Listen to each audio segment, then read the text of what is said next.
अब राज्यसभा चुनाव को लेकर जारी सियासी घमासान पर इस वक्त बात करने के लिए मेरे साथ जुड़ गए हैं कांग्रेस के सीनियर लीडर सचिन पायलट, जो कल प्रोटेस्ट में भी शामिल थे। सचिन, आपको क्या लगता है क्यों मीनाक्षी नटराजन का नामांकन रद्द किया गया? ये बड़ी सीधी सी बात है। नामांकन हुआ राज्यसभा की सीट के लिए मध्य प्रदेश में, और कांग्रेस पार्टी ने मीनाक्षी जी को अपना उम्मीदवार बनाया।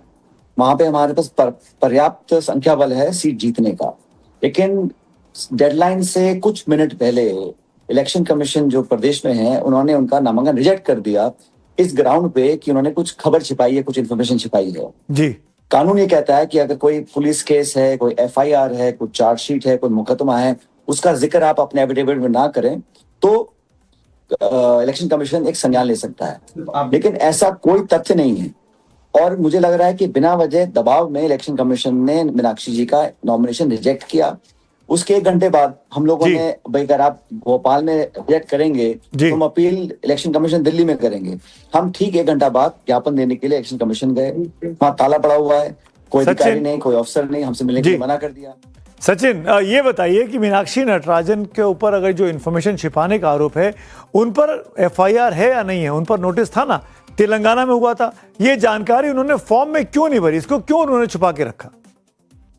ये मुकदमा उनके ऊपर नहीं था, उनको नोटिस दिया गया था।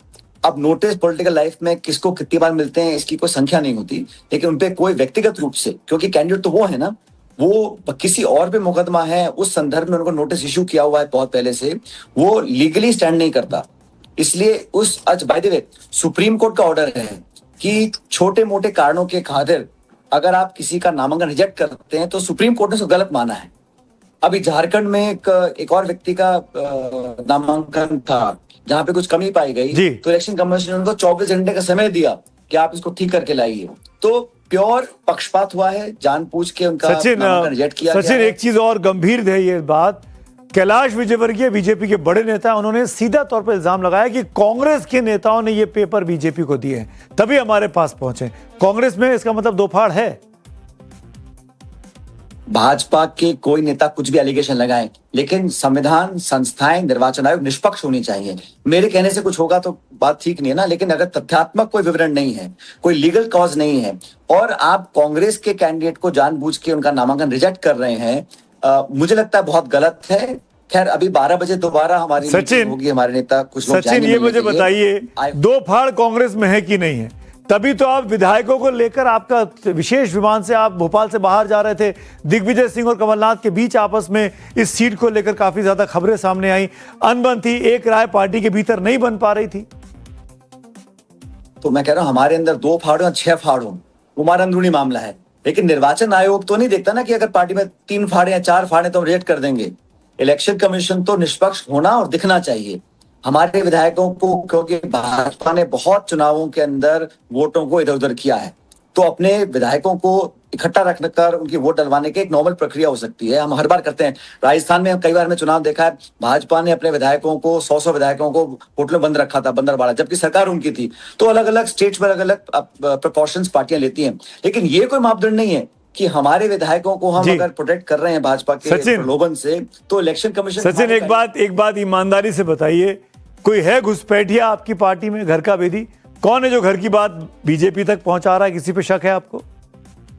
कोई भी बताए, अगर बेकार की बात कोई बता भी रहा है तो संज्ञान नहीं ले सकता इलेक्शन कमीशन। अगर उस बात में कोई मेरिट हो, अगर ऑन लीगल ग्राउंड्स आप किसी को डिस्क्वालीफाई करते हो, मैं एक्सेप्ट कर सकता हूं, लेकिन कोई ग्राउंड नहीं है, लीगल स्टैंडिंग नहीं है, और ये अफवाह फैला देना कि खबर यहां से आई वहां से आई, इसका कोई मीनिंग नहीं है। खबर कौन देता है? सचिन, ये भी तो हमने देखा है कि अजय माकन राज्यसभा का चुनाव हारे थे हरियाणा में, सुरजेवाला चुनाव अपना एक बार हार चुके हैं कांग्रेस की इंटरनल फाइट्स की वजह से। इसीलिए बात समझ में आ रही है ना कि कांग्रेस के अंदर एकता नहीं है, ये अंदरूनी लड़ाई है। सुनिए मेरी बात, हम चुनाव हारे या जीते, ये हमारी पॉलिटिक्स है। भाजपा का 100 तरह के हथकंडे वो अपनाते हैं, वो अलग बात है।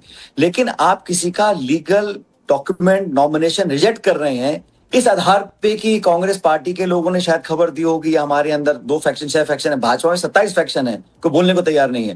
लेकिन ये कोई ग्राउंड नहीं हो सकता।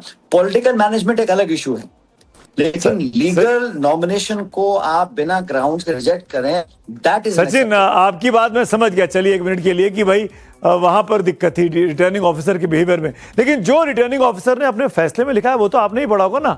उन पर लिखा है कि मीनाक्षी नटराजन ने खुद माना कि नोटिस उनको मिला था, उन्होंने नोटिस का जवाब भी दिया है कोर्ट को, और ये जानकारी अगर वो राज्यसभा वाले फॉर्म में दे देती तो शायद ये स्थिति नहीं होती, उनका नामांकन रद्द नहीं होता। कई बार सुनिए मेरी बात, कई बार नोटिस बाय डाक भी आते होंगे, हम सब पॉलिटिकल लाइफ में हैं, हमको पता नहीं कोई धरना दे रहा है, कोई प्रदर्शन कर रहा है, नोटिस आते होंगे, लेकिन issuing a notice is not legal grounds for disqualification.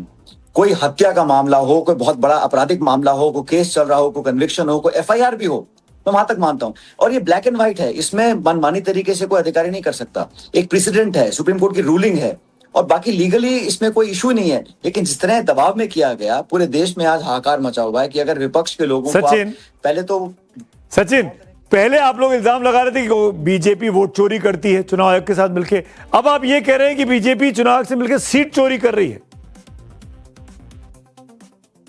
वो तो कर ही रहे, वो तो कल धड़ल्ले से किया है ना, और 10 मिनट पहले कर दिया उसको, 6 साढ़े 6 बजे डिस्क्वालीफाई किया। हम 7:15 साढ़े 7 वहां पर ज्ञापन देने पहुंचे तो दरवाजे बंद, इलेक्शन चल रहा है, मुख्यालय है इलेक्शन कमीशन का। ऐसा हो सकता है कि जो during election process election commission ताला बंद करके चले जाए वहां से और ज्ञापन लेने से मना कर दें। बड़ी मुश्किल से समय दिया मिलने का आज, तो we will do whatever is legally required. Sachin, जो रिटर्निंग ऑफिसर वहां पर है वो तो बीजेपी का कार्यकर्ता नहीं है, वो तो चुनाव आयोग का अधिकारी है, सरकारी कर्मचारी है, वो क्यों गलती करेगा भाई? उसको, उसकी भी तो नौकरी का है, उस पर असर पड़ेगा, उसको क्या फायदा है सब चीज करके?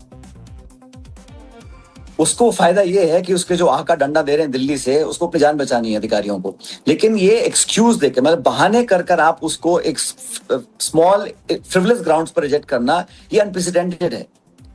ऐसा हो नहीं सकता, बिकॉज ये सुप्रीम कोर्ट का एक ऑर्डर ऑलरेडी आया हुआ है। मैं फिर कह रहा हूं आपको, कोई व्यक्ति अगर कुछ छुपाता है, मैं मानता हूं आप रिजेक्ट कर दिए, कोई केस हो, कोई बहुत बड़ा आपराधिक मामला हो, या आपने जानबूझ के कुछ हट किया हो, लेकिन एक नोटिस इशू हुआ था, और notice is not a complaint, an FIR, chargesheet और a conviction, it is a notice on some. Sachin, इस बारे में आपसे बहुत से सवाल किए, अब एक सवाल, एक मुद्दा और है, आपकी इजाजत से पूछना चाह रहा हूं।